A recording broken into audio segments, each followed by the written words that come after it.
Halo, selamat datang di podcast kita hari ini. Kenalin, gue Sabrina. Dan aku Zara. Biasanya kita ngobrolin hal-hal ringan, tapi untuk kali ini kita ngobrolinnya hal beda. Betul banget. Jadi kita hari ini bakal ngebahas sesuatu yang sempat bikin rame nih baru-baru ini. Bulan ini sih lebih tepatnya di Twitter apalagi. Salah deh, di X. Kasus ini banyak bikin orang geleng-geleng kepala sih. Pelakunya mahasiswa hukum soalnya. Ya harusnya ya paling ngerti soal hukum dan etika, ini malah menjadi pelanggar utama dalam kasus yang kita bahas untuk kali ini. Parah sih emang. Jadi kita bakal bahas kasus pelecehan seksual digital yang melibatkan 16 mahasiswa Fakultas Hukum UI. Dan kita bahasnya ini bukan buat nyalain siapa-siapa sembarangan ya, tapi kayak kita tuh beneran mau dikupas nih apa yang terjadi, kenapa bisa sampai gempar, dan apa pelajaran yang bisa kita ambil dari cerita ini. Oke, yuk kita mulai. Oke, jadi kita mulai dari yang paling dasar dulu nih. Kasusnya itu sebenarnya gimana sih awal mulanya? Jadi gini, ada 16 mahasiswa Fakultas Hukum Universitas Indonesia yang tergabung dalam grup chat, yaitu di WhatsApp dan Line. Nah, grup ini dibuat sekitar tahun 2024. Awalnya, katanya cuma buat koordinasi sama perusahaan. Kedengarannya biasa banget sih, grup kosan siapa yang nggak punya ya kan, apalagi mahasiswa gitu. Nah, tapi yang terjadi di dalamnya itu sama sekali nggak biasa. Selama berbulan-bulan, isi chatnya berubah jadi tempat mereka mengomentari perempuan-perempuan di sekitar mereka secara vulgar. Dan yang jadi bahan bahwa itu bukan orang asing, melainkan teman dekat kuliah mereka sendiri dan bahkan dosen-dosen juga yang dibicarakan oleh mereka. Sumpah, dosen juga. Ya, total korbannya tuh ada 27 orang, 20 mahasiswi dan 7 dosen perempuan FH. Mereka mengomentari foto Instagram para korban, ngomongin fisik secara eksplisit, buat lelucon cabul, dan yang bikin banyak orang marah, ada frasa-frasa kayak iya very concern yang disebut-sebut dan digadang-gadang sebagai aras perkosaan. Wah, itu udah parah banget sih, itu udah normalisasi sesuatu yang berbahaya banget. Nah, betul. Dan yang perlu digarisbawahi, beberapa dari 16 orang ini punya posisi di kampus. Ada yang pengurus organisasi, ketua angkatan, calon panitia acara. Jadi ini bukan orang-orang yang nggak dikenal di lingkungan kampus, melainkan orang-orang yang mempunyai jabatan dan dikenal di berbagai kalangan kampus. Berarti yang selama ini ketemu korbannya sehari-hari, ngobrol, mungkin kerja bareng ya, tapi di belakangnya ngomongin hal-hal yang kayak gitu. Semua itu serem banget sih. Dan itu juga bikin kasus ini berat secara psikologis buat para korban. Karena pelakunya bukan orang jauh, tapi orang-orang yang ada di lingkungan sosial mereka. Oke, tadi kita udah kebayang lah ya siapa aja nih pelakunya. Ya saya jujur, gue penasaran banget ya, siapa sih yang pertama kali nge-expose hal ini? Nah ini menarik sih. Jadi kasus ini awalnya nggak ketahuan lewat jalur resmi ya. Jadi pada tanggal 11 April 2026 pada malam harinya ada akun X yang kita sebut dulu Twitter dengan nama Sampah FHUI yang menggunakan thread berisi tanggapan yang berisi tangkapan layar percakapan di grup itu. Dan langsung viral gitu. Iya, langsung viral jutaan views dalam waktu singkat. Dan dari situlah semuanya bermelok. Oh, berarti ini langsung belak-belakan dari luar ya, nggak diselesain di internal kampus dulu. Iya, persis. Dan ini juga jadi bahan diskusi tersendiri. Apakah kampus akan bertindak kalau kasusnya nggak dulu viral? Tapi kita itu bahas nanti ya. Oke, terus soal di mana ini murni di ruang digital kan, nggak ada kayak kontak fisik atau gimana? Betul, semuanya terjadi di WhatsApp dan Line. Tapi justru disitulah letak pentingnya kasus ini secara hukum. Karena pelecehan seksual itu nggak harus fisik untuk dianggap kejahatan. Dan hukum sekarang juga sudah mengakui itu. Oke, berarti kita recap lah ya kronologinya biar lebih jelas buat yang dengerin nih permisa. Pasti kepo kan ya? Oke, jadi grupnya itu yang udah aku jelasin dari awal tadi ya. Jadi grupnya itu udah ada sejak 2024. Berarti secara nggak langsung ya percakapan ini itu udah direcord atau sudah dilakukan selama hampir 2 tahun. Ini bukan sesuatu yang terjadi sekali atau 2 kali, tapi sudah menjadi semacam kebiasaan di grup itu sendiri. Karena kurun lamanya waktu, yang mereka perbuat. Wah, 2 tahun. Parah sih, itu lama banget sih. Iya, lalu ada di puncak klimaksnya itu pada tanggal 11 April 2026, akun sampah FHUI memposting thread-nya dengan langsung running. Tanggal 12 April, laporan masuk ke FHUI secara resmi dan para pelaku tiba-tiba minta maaf di grup angkatan tanpa konteks yang jelas. Nah, jadi banyak tuh yang mempertanyakan ini maksudnya minta maafnya karena apa gitu. Berarti nggak ada reason-nya ya kenapa mereka minta maaf. Berarti secara nggak langsung mereka tuh nggak tahu salahnya mereka di mana nggak sih? Ya, bisa dibilang seperti itu. Nah, pada tanggal 13 sampai 14 April, Satgas PPKS UI menggelar sidang internal. 16 pelaku hadir, mengakui perbuatan dan meminta maaf langsung di hadapan para korban. Yang kalau misalkan kalian lihat di beranda TikTok atau di Twitter atau di IG atau dimanapun yang sekarang lagi rame, yang kemarin lagi rame itu ya, sidangnya bisa kalian lihat di beberapa video. Karena mereka beberapa take untuk menyimpan keadaan sidang tersebut. Dan pada tanggal 15 April sampai 30 Mei 2026, UI membuka status akademik alias coursing ke 16 mahasiswa itu selama proses investigasi berlangsung. Berarti rektornya juga turun tangan langsung ya? Iya. Oke. Dan menurut gue ini bagian paling penting sih, kayak kenapa ini bisa terjadi dan apa yang bikin ke-16 orang itu bisa secara sadar melakukan hal itu gitu. Nah, ini pertanyaan yang besar dan gak ada jawaban tunggalnya. Tapi ada beberapa hal yang menurut gue berkontribusi. Yang pertama, rape culture. Frasa kayak diam berarti concern, itu bukan cuma lelucon, itu mencerminkan cara pandang yang udah lama ada di masyarakat kita bahwa perempuan yang nggak protes berarti setuju. Itu keliru secara fundamental. Kalau nggak pernah dikritisi ya akan terus dianggap normal oleh orang-orang sekitar. Dan dalam lingkungan grup tertutup hal-hal kayak gitu makin mudah berkembang ya, karena kan kayak semua orang tuh di dalam grupnya tuh ketawa atau bahkan diem aja gitu, seolah-olah kayak menerima hal itu terjadi. Bahkan kayaknya setahu gue ada yang itu deh, pacarnya yang jadi korban pun dan cowoknya diem aja gitu Ya, karena mas itu. ya tepat banget. Nah, itu hal-hal yang seperti itu bisa disebut dengan echo chamber. Di dalam grup itu nggak ada yang menentang, jadi perilaku itu makin ternormalisasi, padahal di luar orang yang lihat langsung bilang itu gak benar. Tapi karena dari salah satu dari mereka itu diam dan salah satu mereka itu menganggapnya bahwa perlakuan itu mereka benar, jadi perlakuan bejat mereka itu akan terus berlangsung. Terus yang bikin miris tuh hukum guys, hukum ya kan, kalian tahu sendiri kan, kayak seharusnya mereka paling tahu norma-norma yang berlaku terutama di Indonesia gitu kan, dan malah mereka yang jadi pelaku utamanya. Parah sih itu. Yes, this is so sad sih guys.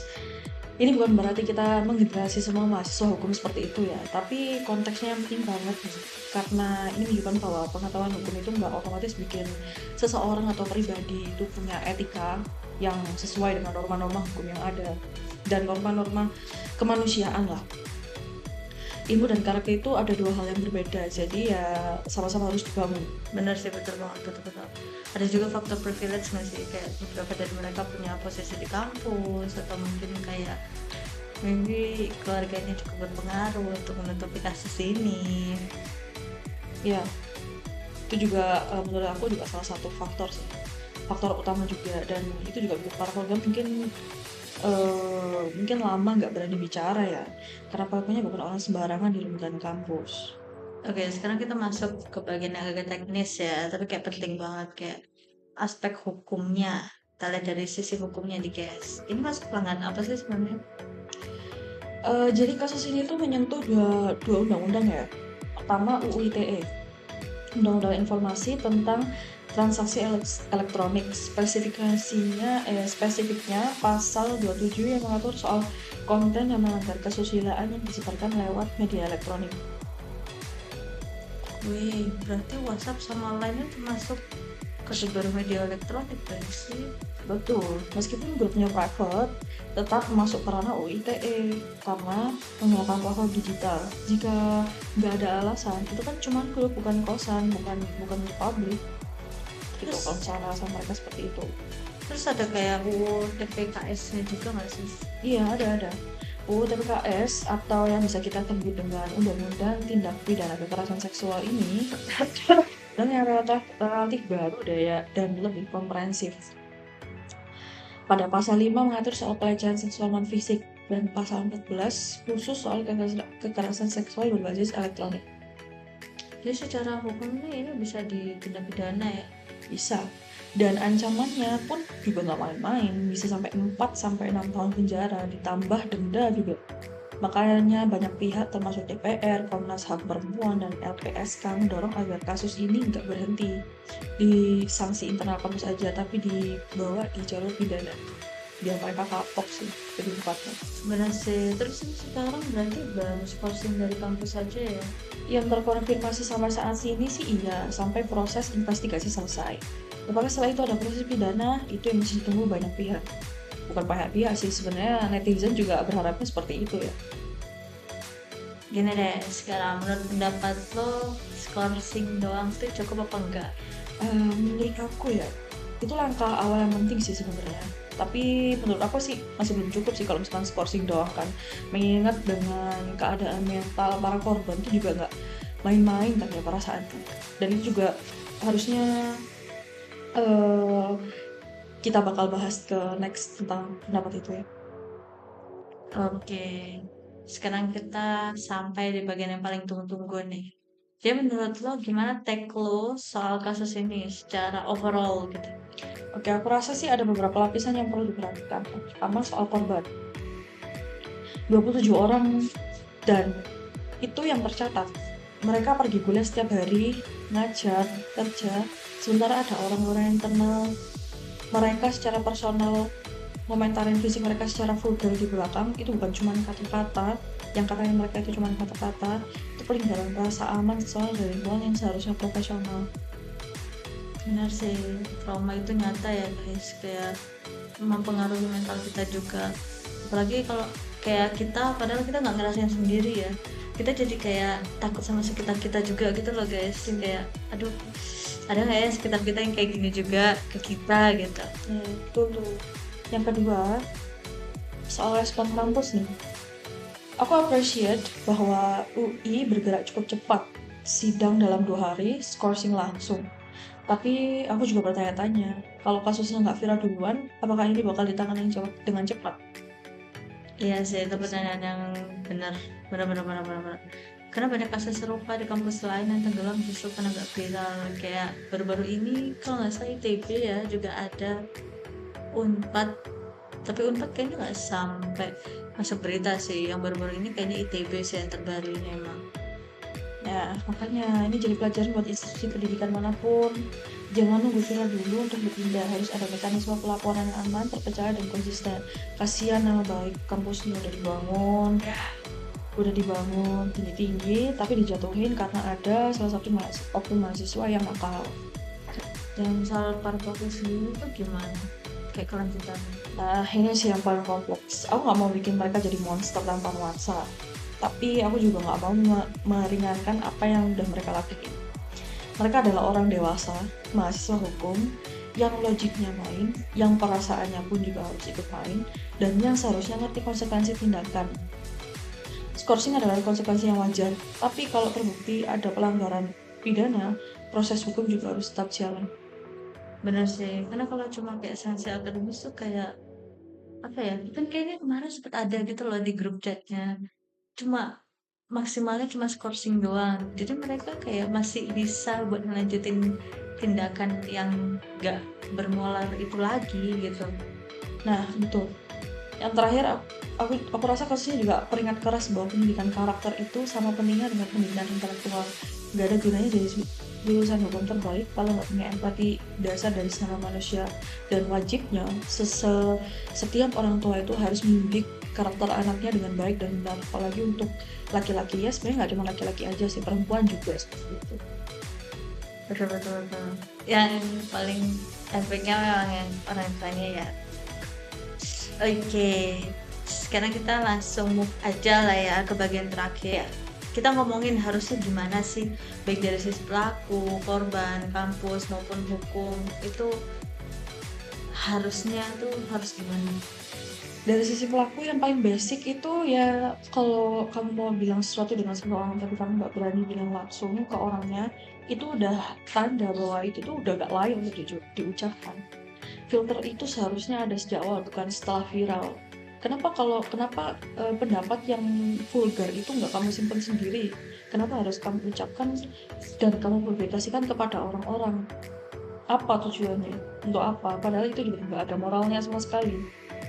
Betul-betul dari sisi kampus juga sebelum kasus yang terjadi harus ada edukasi yang konsisten nggak sih, kayak soal apa itu pelecehan seksual, termasuk yang digital, terus mereka harus lapor kemana, mungkin kayak ada suatu apa ya, organisasi maybe yang bisa ngurus hal-hal yang kayak gini, jadi kayak bukan cuma orientasi terus selesai gitu, tapi kayak ada aksi nyatanya lah, ada keberlanjutannya gitu.